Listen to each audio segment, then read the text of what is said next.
Halo Sobat Aspirasi, balik lagi di Aspirasi Podcast. Di sini bersama aku Nica Elara. Dan tamu kali ini tuh spesial banget nih. Spesial karetnya dua ya. Karena ini adalah temen deket aku yang aku undang. Tapi pasti anak maba-maba tuh udah gak asing. Karena ini biasanya pasti pernah lah masuk FYP kamu. Halo Kak. Halo Nica. Boleh kenalan dulu aja gak sih? Oke, halo teman-teman sobat Aspirasi ya. Halo teman-teman sobat aspirasi, kenalin namaku Agung Maulana. Aku biasa dipanggil Agung. Aku dari Prodi Teknologi Informasi Fakultas Vokasi angkatan 2023. Ya pasti satu prodi sama Nica. Betul banget. Kita jaraknya 2 kelas nggak sih? Iya, 2 kelas pas. Enggak dong, kamu ingat sih? Oh iya, satu Iya, berarti kan? iya. Gila. Kita temen deket lah. Sering ketemu juga kan? Iya. Nah, nih Agung ini adalah seorang konten kreator. Kamu fokusnya lebih ke TikTok ya? Aku di TikTok. Iya, dia pasti kalau maba 24 tuh udah gak asing banget gak sih? Soalnya sering banget gak sih udah FYP berjuta-juta ya, udahan FYP. Enggak dong, amin ya. Boleh diceritain dulu jadi seorang PIC ya? Apa? Aku udah sebagai di apa nih? Di apa dulu? Di Raja Brawijaya. Di Raja Brawijaya. Oh, aku kemarin di Raja Brawijaya sebagai PJU. Jadi itu penanggung jawab utama di PIT. Aku di PIT. PIT itu kan berhubungan dengan sosial media. Dan kebetulan aku di plottinginnya tuh di TikTok, Nica. Dan di TikTok aku juga sebagai PJ-nya. Jadi penanggung jawab utamanya. Dan di situ ya aku fokusnya di engagement TikTok, sosial media, gimana cara maintain TikToknya, terus juga content planning dan pokoknya semua berhubungan dengan TikTok Raja Brawijaya itu aku yang handle. Oke. Tapi sebelum itu sebenarnya emang kamu tuh udah pertama kali konten tuh kapan sih, Gung? Kalau ngonten sebenarnya dari SMP ya, tapi itu masih bocah-bocah apa ya, baru pegang iPhone, gitu kan. Jadi kan gila-gila kamera tuh, masih konten-kontennya lama itulah, masih zaman-zaman Musical.ly juga. Itu aku juga udah mulai ikut tren gitu. Oh, jadi kamu adalah anak yang FOMO-FOMOan gitu. Benar banget, sampai sekarang nih kayaknya. Gak apa-apa, FOMO itu normal ya. Iya. Terus? Dari situ terus pas SMA itu kan udah mulai beda nih, pergaulannya beda, jadi menyesuaikan lagi. Jadi aku udah berhenti nih main TikTok, main apa.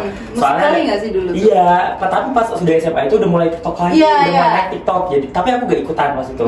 Soalnya malu kali ya, mas udah bocah-bocah sama masih TikTok. Iya, masih TikTokan. Dulu jadi kan masih alay ya, soalnya kalau bener. Kayak dulu tuh aku juga kayak apaan sih TikTok kok alay-alay banget. Sekarang api. Bener. Iya, aku udah di atas 100 nih ya. Iya gitu. Nah pas itu aku kan ikut organisasi nih di SMA. Jadi ngeharusin aku buat bikin recap di TikTok. Soalnya market TikTok udah mulai naik kan pas itu, udah mulai naik nih konten creator di TikTok udah banyak banget. Jadinya dari situ mulai tertarik lagi nih buat akun sosial mediaku sendiri ngonten gitu. Tapi pas itu masih kontennya ya kayak just jedak-jeduk aja gitu, yang kayak keseruanku aja, yang nggak ada konsep lah gitu, nggak berkonsep, pokoknya just upload sampai naik kayak gitu sampai sekarang. Oke, jadi emang dari sebenarnya udah kayak memulai untuk membuat konten tuh sejak SMP, tapi di platform yang beda juga ya, di Musical.ly ya dulu. Musical.ly dulu. Tapi kalau semisal gitu, apa ada nggak sih kayak orang yang bikin kamu menginspirasi kamu buat konten gitu? Wow. Idol. Oke, zaman dulu kali ya, dulu ya. Dulu tuh aku ngikutin banget. Kayaknya sekarang udah turun enggak dong, enggak ya. Sekarang masih naik kok. Namanya Renal Abipraya. Pokoknya nama TikToknya tuh Abipraya 28, inget banget aku. Dia tuh apa sih namanya, remaja hits pada zamannya gitu loh. Iya, pokoknya nggak banyak orang tahu emang Nica, cuman dulu aku suka banget sama lifestyle-nya dia. Sampai apapun yang dia beli itu aku ikutan beli. Iya, contohnya HP-ku sekarang ini gara-gara dia pakai 10R dulu. Oh gila, ini emang sangat menginspirasi kamu sampai beli ya. Kayaknya influence dia berhasil di kamu gak sih? Banget. Terus ini juga nih, dia kan juga masih seumuran sama aku. Dia udah bisa ngasihin duit dulu. Jadi aku kayak gimana ya caranya jadi kayak dia, cuman just bikin video fun aja tapi bisa ngasihin duit dan dia juga sampai umroh kalau nggak salah ya sama orang tuanya. Jadi kayak wah sangat-sangat apa sih, ada impact yang bagus banget nih. Jadi itu sih yang bikin aku jadi semangat gitu loh buat konten gitu. Oke, jadi semisal tadi siapa? Habib, aku manggilnya Habib, Renal. Si Renal ini lebih ke konten lifestyle. Iya. Kalau kamu, Agung? Nah, buat aku awal-awal tuh Nica, dari aku awal bikin konten itu masih belum berkonsep, sampai aku di Rabrau baru aku tahu cara maintain TikTok yang gimana caranya. Nah, pas di Rabrau itu aku udah tahu namanya content planner kan. Jadi aku harus bikin konten dan tahu marketnya per akun itu beda-beda ternyata. Jadi kalau kita punya akun dan kita belum punya personal branding, itu jadi orang tuh nggak interest buat ngikutin, buat tahu tentang kita gitu. Jadi aku tuh buat sekarang, kalau kalian perhatiin di TikTok aku, itu aku sekarang fokusnya di POV mahasiswa Malang. Iya, aku kayak dia lebih ke kata-kata ya, relate. Konten-konten relate tentang mahasiswa Malang, mahasiswa sekarang gitulah, tentang itu. Jadi emang sebenarnya kalau dulu tuh emang ya udah sekedar konten. Setelah kamu masuk ke Raja Brawijaya jadi panitia itu, kamu udah mulai ngawang-ngawang nih, kayak rencanain aku harus bikin konten apa. Terus kalau jadwal gitu? Nah, aku biasanya uploadnya itu setiap jam 3 sampai 6 sore. Wow. Jadi dicatat ya sobat aspirasi. Iya, bener banget. Waktu upload tuh sangat-sangat berpengaruh nih, Cak. Dan teman-teman aspirasi itu kayak gimana ya, orang bisa tahu gitu loh kalau udah jam segitu berarti dia upload gitu. Jadi kita dan itu masuk personal di branding kita juga sebenarnya gitu. Aku biasanya di jam 3 sampai 6 sore di antara itu, dan 2 hari sekali biasanya. Tapi sekarang mungkin lagi ini banyak job ya Nica. Lagi banyak MC akhir-akhir ini. Banyak acara juga di fakultas di fakultas, di EM juga. Itu jadinya konten cuman terakhir konten minggu lalu. Kalau lo biasanya konten, kalau misal diselingi konten-konten lagu-lagu lip sync nggak sih, Gung?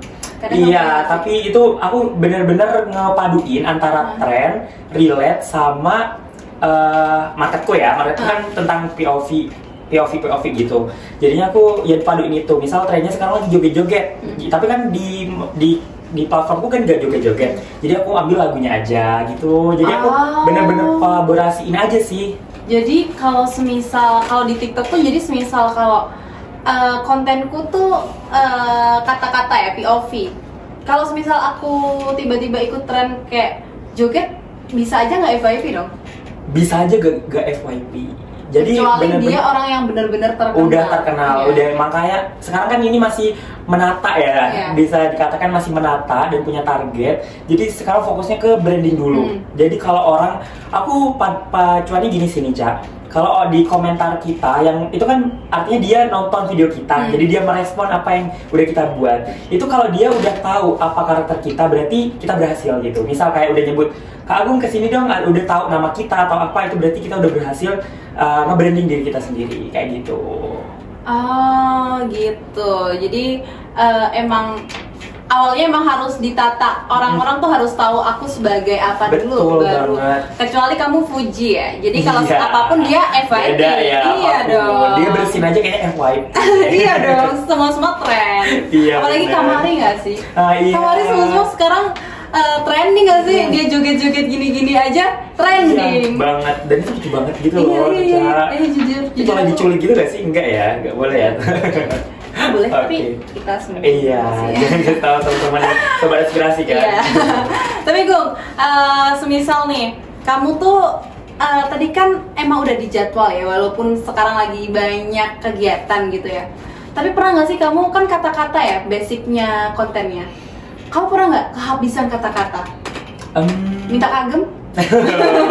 Ini bagus tuh. Sering banget dong pastinya juga. Sih, sering banget. Aku kok bisa ya? Aku pas scroll tuh kok bisa nih orang dapat nih kata-kata. Bisa kepikiran gitu ya. Iya. Pasti sering banget kayak apa ya, konten apa ya gitu. Cuman sekarang ini fokusnya kan juga aku kalau gabut mau gak mau harus scroll TikTok. Harus tahu apa sekarang yang lagi tren, apa sekarang yang lagi dibicarain banyak orang, dan nggak cuma itu, harus imbang di sosial media lain. Jadi nggak bisa aku cuma fokus di TikTok tuh nggak bisa, aku cuma juga harus scroll X, scroll Instagram, dia tahu update yang bener-bener lagi dibicarain sama semua orang gitu. Jadi dari situ sih aku dapat kata-katanya. Kadang juga kan inspired dari video-video orang gitu, bahasnya ini, cuman aku nanti kalau gini berarti kontennya gini. Itu menginspirasi banget sih. Jadi perlu banget reach out di semua sosial media. Pernah nggak? Kan kamu biasanya bikin kata-kata. Biasanya kata-katamu kan katamu tadi kan kamu dapat dari inspirasi tren ya. Pernah nggak sih inspirasinya tuh dari keresahan pribadi? Sering banget dong pastinya. Iya kan? Iya kan. Biasanya kita ngerasa konten ini relate kalau udah relate sama diri sendiri. Gitu. Iya biasanya kayak gitu. Atau orang-orang di sekitar kita. Jadi tips juga buat sobat-sobat aspirasi ini. Jadi kalau kita scroll TikTok ataupun di sosial media lain terus menemukan sesuatu yang relate, kita jangan langsung relate-nya repost aja. Kita telan dulu, kita cari-cari dulu. Ini relate juga gak ya buat orang lain? Itu bisa jadi inspirasi buat terus, konten selanjutnya. Iya gitu. Jadi emang ya orang tua harus tahu, semisal kita tuh scroll TikTok terus tuh bukan berarti nggak ngapa-ngapain. Bener sekarang banget. Tuh kerjaan tuh banyak ada banget. Kayak namanya sosial media spesialis kayak gitu kan emang harus nge-scroll, harus update gitu ya. Jadi nggak melulu kita lihat di TikTok, kita scroll sosial media tuh nggak penting. Misalnya memang kontennya tuh bisa mendapatkan cuan. Nah gimana nih kalau cuan di akhirnya endorsan pertama apa gue? Endorsan pertama itu sendiri dari SMA. Dia udah seleb dari SMA. Aduh. Tapi kalau di SMA aku kan sosial media gue belum gede. Cuman aku banyak main sama teman-teman gitu loh, Nica. Jadi banyak koneksi. Mungkin itu yang bikin brand itu tertarik. Oh ini kayaknya kalau di Apple Tagum nanti teman-temannya pada tahu gitu mungkin ya. Aku dulu tuh konten endorsan pertama itu Figura. Jadi dia tuh bukan figur gimana ya, semacam foto custom gitu yang bisa jadi pajangan kayak gitu. Itu kan itu endorsan pertama aku. Enggak, tapi agak gede gitu loh Nica. Biasanya ditaruh di kamar-kamar tuh, kayak gitu. Jadi itu bayarnya masih 50.000. Tapi lumayan. Lumayan ya, iya lumayan. Kalau di SMA tuh lumayan. Iya. Terus setelah kamu pindah konten endorsan terbesar deh, endorsan yang menurutku kayak anjir, kok bisa sih aku di-endorse nih? Iya. Tapi FYI dulu yang pertama itu yang tadi yang Figura itu endorse cuma 50.000, aku 10 story Instagram. Semua itu kan dulu kan masih excited gitu ya, wah ada yang endorse nih gitu. Jadi gila endorse. Tapi yang udah dibayar 10 story loh. Agaknya satu storynya 5.000. Iya, Nica dulu seneng banget gitu kalau tapi kan ada produk gak sih? Dapat kok, iya. Oh ya, buat yang paling gede aku bisa nebak gak sih? Apa, ayo. Apa ini? Kamu kasih clue? Clue-nya itu aku di situ gak cuma endorse, aku berpartisipasi. Arena gak sih? Enggak, itu masih di bawahnya. Aplikasi? Boleh nyebut merek emang? Boleh ya? Aplikasi gak sih? Iya, Siniaga.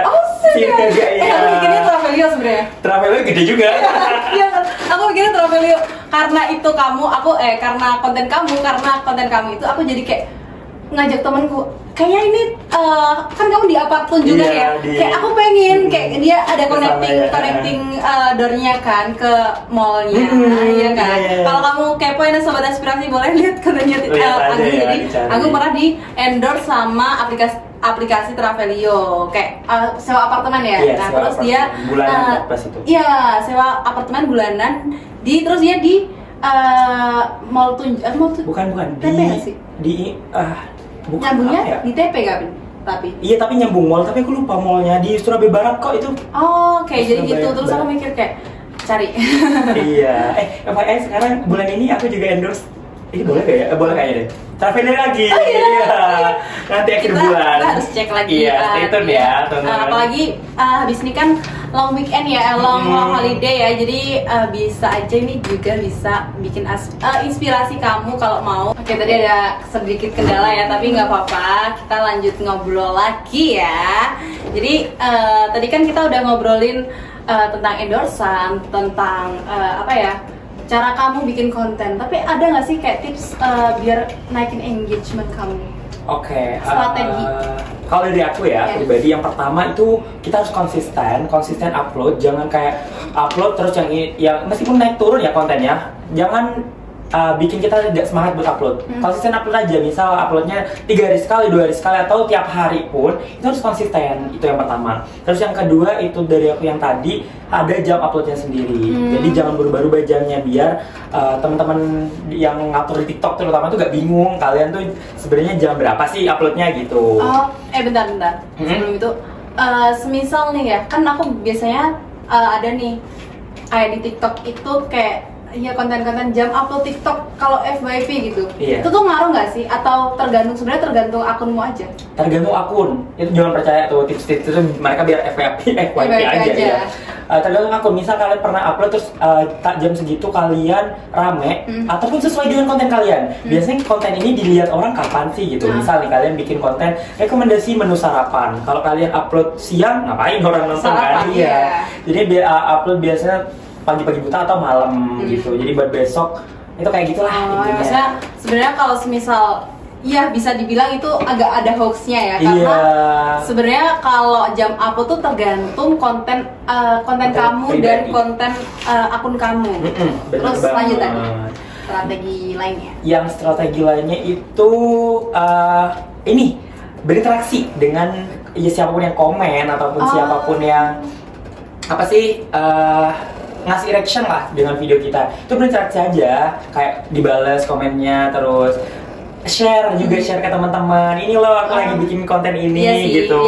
Itu ngaruh banget tau. Soalnya DM ku sama Agung konten. Konten antara konten Rabro, kalau nggak emang kontennya dia. Jadi kayak dia support lah, pasti dia support kok sama teman-teman kalian. Ini kayak gitu. Itu aja sih mungkin. Sama ini branding yang paling penting sebenarnya. Branding, kalau udah kontenmu tentang itu aja dulu gitu. Jangan beralih ke sini gitu. Sama ya semangat dari sendiri sih, niat. Kalau konten bener-bener dari hati gitu, jangan kayak setengah-setengah. Ya udahlah, jangan nanti hasilnya udah juga gitu. Itu sih tips dari aku. Terus tuh Gung, gimana cara bedain kontenmu sama konten TikTokers lain? Kan sebenarnya banyak ya konten kata-kata. Terus apa sih, kan tadi branding. Nah, brandingmu tuh apa sebenarnya kalau buat pembeda antara aku dan yang lainnya? Kalau aku boleh ngasih bukan gimana ya. Menurut aku konten creator di Malang ini masih gak terlalu banyak. Nah, jadi kita masih gampang nih buat teman-teman sobat aspirasi khususnya di Malang itu buat nge-branding diri sendiri. Bahkan konten yang sering review makanan pun gak banyak gitu, masih bisa dihitung jari. Jadi sebenarnya peluang besar buat mahasiswa Malang itu buat kalian ngisi kekosongan kalian buat konten. Dan kalau ditanya apa sih brandingku, yaitu aku biasanya POV mahasiswa aja gitu. Jadi tentang apapun mahasiswa Malang ataupun live at rantau yang sekarang lagi relate-nya, itu yang aku angkat. Terus juga akhir-akhir ini aku sering konten sama temanku, namanya Galang. Iya, tahu ya. Iya, soalnya memang semua aku Galang. Jadi Galang itu juga timku di Raja Brawijaya di TikTok. Dan after itu aku pernah konten 1 kali aja sama dia. Banyak suka gitu. Terus aku ya udah, itu aku jadiin aku manfaatin sebagai batu loncatan, yang dimana semua kontenku kalau kalian perhatiin yang tentang sama Galang dan begitu pun di Galang itu pasti naik kontennya. Iya sih, yang foto studio juga itu juga naik banget. Aku suka sih, kayak keren banget. Iya. FYI, after foto studio itu endorsean foto studio yang masuk aku 3. Wow. Dan harus sama Galang? Iya. Enggak dong. Oh, enggak. Siapa tahu harus duo maut ini. Yang barusan ada nggak sih? Termasuk yang barusan kamu upload kemarin nggak sih? Yang kemarin itu harusnya sama Galang, cuman Galangnya pas itu lagi sakit, jadi aku minta tolong temanku yang lain. Gimana kamarnya Galang? Namanya Galang ya. Tadi aku baru main sama Galang. Oh, gimana? Iya. Kemarin ajak dong. Boleh ya, coba inspirasi nanti ikut juga. Kebanyakan ya. Tapi tadi kamu bilang kalau kita tuh harus berinteraksi sama yang komentar, terus yang reaction videomu. Tapi ada nggak sih kayak yang komentarnya tuh negatif? Pasti dong, dan harus butuh banget. Iya, sebenarnya gak tau ya, dulu awal-awal takut banget. Awal-awal aku ngonten Nica itu kayak takut banget ada komen negatif. pernah aku ada komen negatif satu aja di kontenku, aku pasti hapus. Aku gak mau konten pokoknya TikTokku tuh positif aja gitu, jangan negatif-negatif. Nah terus sampai suatu saat apa yang terakhir, pokoknya kemarin aku konten sama Galang tuh ada yang biasa lah komen-komen negatif ke arah-arah yang menyimpang, yang menurutku itu nggak banget. Cuman kalau gara-gara komen-komen negatif dan itu menurutku perhatian aja dari mereka. Berarti mereka tuh nggak perhatiin kita loh gitu. Berarti apapun yang kita lakuin mereka perhatiin loh. Sampai aku bikin SG pun itu ditanya lagi sama Galang ya gitu. Itu ditanya nih Ca. Ya udah kataku ya udah aja, soalnya banyak sekarang content creator yang masuk ke platform apa sih nama mereka lebih gede pun banyak yang dihujat dulu kok gitu. Jadi naik turun ya is okay gitu. Bisa dimanfaatin juga nggak sih, maksudnya head comment tuh bisa dimanfaatin buat kita batu loncatan aja. Karena kadang tuh kalau semisal karena komen negatif tuh lebih naik gitu. Nggak tahu netizen Indonesia tuh kayak nggak tahu kayak kadang tuh kalau semisal image ada image ini yang ini ya pasti yang ininya itu negatif gitu. Negatif. Kan? Pasti. Tapi lebih ramai kadang ya gimana ya kadang lagi happy kali ya apa sih netizen buat dikasih sesuatu yang negatif gitu. Cuman balik lagi ke konten kreatornya, ke siapapun yang buat sobat-sobat aspirasi, jangan jadikan itu patokan buat kalian. Ya udah deh aku negatif aja, jangan. Kalau bisa ya dengan kita berprestasi ataupun sebenarnya kontenku gak negatif juga, cuman komennya pada ke arah negatif gitu. Jadi kalau aku pengen juga kayak lepas dari komen-komen negatif tuh pengen. Kita udah ngobrol banyak banget sama Agung. Aku juga jujur aku seneng banget sih Gung, kayak hari ini kita akhirnya ngobrol. Kita tuh sering banget ketemu di kampus tapi jarang ngobrol karena ya orang dikit-dikit bentar ya Ca, oke ya dadah Ca, bentar ya gitu, kayak sibuk banget. Tapi hari ini akhirnya aku tahu gimana caranya ngontennya Agung, tips-tipsnya kayak apalagi tentang jam yang tadi sih. Aku bener-bener kayaknya harus aplikasikan pada kontenku sendiri ya. Aku belajar banyak sama Agung. Terima kasih Gung, udah banyak menginspirasi. Mungkin sobat aspirasi juga bisa mengambil kisah dari Agung ini, dari mulai kreatif kontennya, semangat kontennya itu sungguh luar biasa. So terima kasih Gung, thank you juga. Terima kasih sobat aspirasi.